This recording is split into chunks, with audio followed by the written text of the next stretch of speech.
সংলাপ ছাড়া প্রধানমন্ত্রী চায়ের আমন্ত্রণ তামাশা ছাড়া কিছু নয়, এমনটাই মনে করছেন ঐক্যফ্রন্টের বেশিরভাগ নেতারা। বিএনপি নেতারাও গণভবনে যেতে আগ্রহী নন। তবে এ বিষয়ে সিদ্ধান্ত চূড়ান্ত হবে ঐক্যফ্রন্টের স্টিয়ারিং কমিটির বৈঠকে। চিকিৎসা শেষে ডক্টর কামাল হোসেন দেশে ফেরার পর হবে এ বৈঠকটি।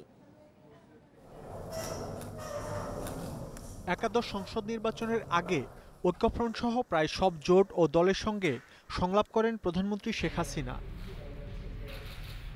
ভোটের পর নির্বাচনে অংশ নেওয়া দলগুলোর সঙ্গে শুভেচ্ছা বিনিময় ও চা চক্রের আমন্ত্রণ জানিয়ে চিঠি পাঠানো হয়েছে গণভবন থেকে। ২রা ফেব্রুয়ারি হবে এই আয়োজন। তবে সংলাপের পরিবর্তে চা চক্রের আমন্ত্রণে হতাশ ঐক্যফ্রন্ট নেতারা।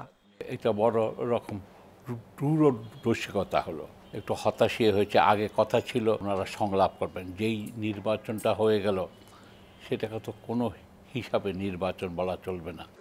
ঐক্যফ্রন্টের সবচেয়ে বড় দল বিএনপি গণভবনে যাবে না এমন ইঙ্গিত দিচ্ছেন দলটির নেতারা। তাদের মত, প্রধানমন্ত্রীর আমন্ত্রণে সাড়া দিলে নেতাকর্মীরা হতাশ হবেন। বিএনপিকে আগামী দিনগুলো সম্পর্কে এখনই পরিকল্পনা করে আগতে হবে।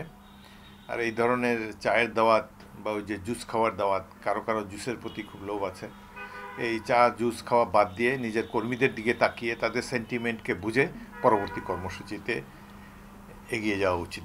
গণফোরামের শীর্ষ পর্যায়ের নেতারাও গণভবনের আমন্ত্রণে যেতে আগ্রহী নন। তাদের দাবি পুনর্নির্বাচন নিয়ে সংলাপ। আগেরবার সংলাপ ছিল নির্বাচন নিয়ে, সেখানেও চা চক্র ছিল।